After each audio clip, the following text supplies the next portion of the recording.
திருமண பாக்கியம் 10ஆம் மாசத்துக்கு மேல ஏற்படக்கூடிய வாய்ப்புகள் நிச்சயமாக உண்டு. ஏன்னா குரு பகவான் உங்களுடைய ராசியில் இருக்கும்போது குழந்தை பிராப்தியும் திருமண பாக்கியமும் ஏற்படக்கூடிய வாய்ப்புகள் நிச்சயமாக அமையும்.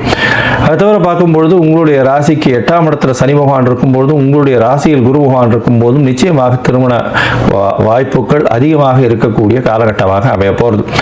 எடுத்த காரியங்கள் சுபமாக முடியும். அந்த காலகட்டத்தில் 10ஆம் மாசத்துக்கு மேல எடுத்த காரியங்கள் சுபமாக முடியும். அது தவிர தீர்க்கமான சிந்தனைகள் ஏற்படக்கூடிய காலகட்டமாக அமைய போகிறது. இந்த காலகட்டத்தில் பார்த்தீங்கன்னா உங்களுடைய படிக்கக்கூடிய மாணவர்களுக்கு ஏற்றம் இருக்கும். அது தவிர வெளியூர் வெளிமாநிலம் வெளிநாடு போய் சென்று வரக்கூடிய காலகட்டமாக அமைய போகிறது. வேலைக்காக வெளிநாடு போகக்கூடிய பாக்கியம் நிச்சயமாக வரும். வேலை நிமித்தமாக இங்கே இருக்கும் இடத்தை விட்டு வீட்டை விட்டு நாட்டை விட்டு பிரிந்து செல்ல வேண்டிய கட்டாயம் வரும். உடல் நலத்தில் ரொம்ப கவனமாக இருக்கிறது நல்லது. கழிவு பாதைகள் கழிவு உபாதைகள் வரக்கூடிய வாய்ப்புகள் நிச்சயமாக உண்டு. அது தவிர பார்த்தீங்கன்னா உங்களுடைய எலும்புகளில் பிரச்சனைகள் வரக்கூடிய வாய்ப்புகள் நிச்சயமாக இருக்கும். இந்த காலகட்டத்தில் பார்த்தீங்கன்னா நீங்கள் சூரிய நாராயணர் கோவில் போயிட்டு வாங்க. அதாவது தஞ்சாவூர் பக்கத்தில் சூரிய நாராயணன் கோவில் இருக்கு. சூரிய பகவானுக்குன்னு உண்டான கோவில்.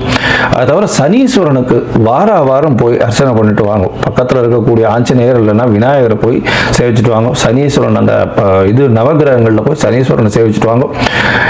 எண்ணெய் தானமாக கொடுங்க. அதாவது நல்லெண்ணெய் புதிய பாத்திரத்தில் அருகில் இருக்கக்கூடிய கோவில் அர்ச்சகருக்கு தானமாக கொடுங்க. உங்களால் என்ன கொடுக்க முடியுமோ அதை கொடுங்க. அது நிச்சயமாக ஒரு நல்ல ஏற்றத்தையும் மாற்றத்தையும் நிச்சயமாக கொடுக்கும். இருப்பினும் சிம்மராசிக்காரர்கள் இந்த வருஷம் கொஞ்சம் பொறுமையாகவே எந்த ஒரு டெசிஷனையோ எந்த ஒரு விஷயத்தையும் கையாள்வது மிகவும் நல்லது.